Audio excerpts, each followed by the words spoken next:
Assalamualaikum warahmatullahi wabarakatuh. Akkam jirtu hiriyoota tiyya Facebook dhaan nagaan tiyya bakka jirtan maratti san haa qaqqabu. Daawwattoota page tiyya Gaaddisa Odaadha. Daawwattoota social media hundarratti kana daawwattanu nagaan tiyya isin haa ga'u ilmaan Oromoodha. Duraan dursee torban kana walumaa galatti baatii kana isinirraa hafuu tiyyaaf dhiifama guddaan isin gaafadha. Har'aan tana wanti qabadhee isiniif dhiyaadhe waan salphaadha. Inni tokkoffaan maqaa dabalataa maqaa feesbuukii keenya maqaa dabalataa akkamitti barreeffachuu dandeenya isa jedhudha. Fakkeenyaaf tiyya Wiz Jaabir Ahmed isa jedhu sana Oromoo Protest ka jedhu kun dabalata jalatti jechuudha. Isa Oromoo Protest jedhu kana guyyaarraa jijjiiruun hin danda'a. Kanaafuu isa kana akkamitti dabalachuu dandeenya isa jedhu. Inni lammataadha namoota bulookii goone tokko haala kamiin itti deebifnee argachuu dandeenya deebifachuu dandeenya isa jedhu.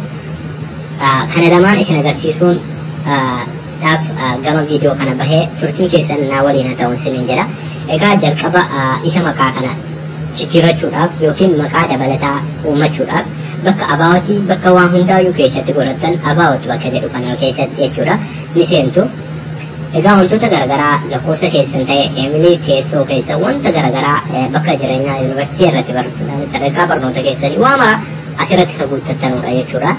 Egaa kan isin agarsiisu lakkoofsa dabalataati. Contact info kan jedhu kanarratti ni rukunna jechuudha. Egaa ogguu rukunne nuuf banama. Haala kanaan nuuf banama. Lakkoofsa qofa osoo hin taane asirratti illee wantoota garaagaraa wantoota hedduutu wanti guutaman jiran jechuudha. Adweer kijjabaa, Aada Yuunivarsiitii wanti garaagaraa hedduutu jiran jechuudha. Kana keessaa kan isin agarsiisu lakkoofsa maqaa dabalataa akkaataa itti uummachuu dandeenyudha. Asirratti add nickname bakka jedhu kanarratti ni rukunna jechuudha. Egaa asirratti akkuma agartan Oromoo Protestii maqaan irratti jijjiirre Oromiyaa jira. Isin garuu asirratti rukuttu aadiidhuma kanarratti keessan waan asirra hin jirreefu aadiidhuma kanarratti rukuttanii ni seentu jechuudha. Anaaf garuu as jalatti naaf fidee asirratti kanatti rukuta jechuudha. Egaa isin isuma jalqabaa kanarratti add nickname isa jedhu kanarratti rukuttu jechuudha. Haala kanaan bakka duwwaa isinii fidaa ni jijjiirrattu. Garuu asirratti rukuta jechuudha. Bakka Oromoo Protest jedhu kanarratti waan jijjiiruudhaaf fedhee jechuudha. Asirratti rukuta. Haala kanaan edit name. Haala kanaan asirratti Oromoo Protest jedhu kana Oromiyaa jedhu.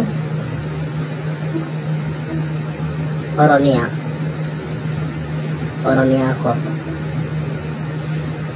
seefii goona jechuudha. Walumaan laalla hamma maal akkas ta'u jechuudha.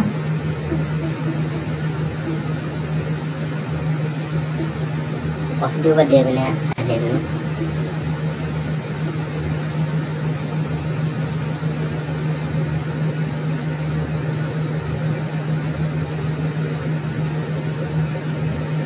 Inshallah amantana ni jijjiiramuun akkuma agartan Wiz Jaabir Ahmed Oromiyaa koo kan jedhu kun maqaa dabalataati jechuudha. Maqaa dabalataa kana guyyuurraa jijjiirrachuu ni dandeenya. Haala kanatti jijjiirrachuu ni dandeessu jechuudha.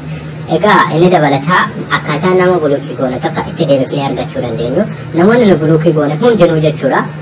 Seetingii akkaawuntii bakka akkaawuntii seetingii jedhu kana ni seenna.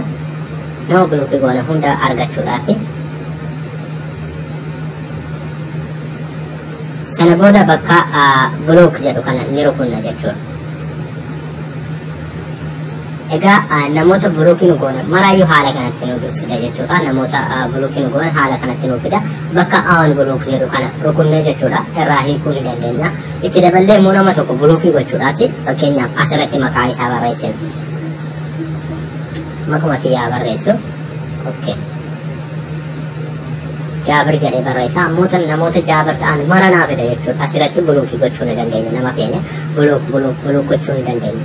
Haala kanaan namoota feene ofirraa buluuk gochuu ni dandeenya. Bakki itti irraa hiifin immoo aan buluuk bakka jedhu kanarratti nama sana buluuk irraa baasuu ni dandeenya jechuudha. Baay'ee takka galatoomaa ilmaan Oromoodha. Isinin jaalladha isinin kabajaa. Sagantaa xiyya qabarootiin hagan isinitti deebi'utti nagaan naaf jiraadha. Injifannoon uummata Oromooti.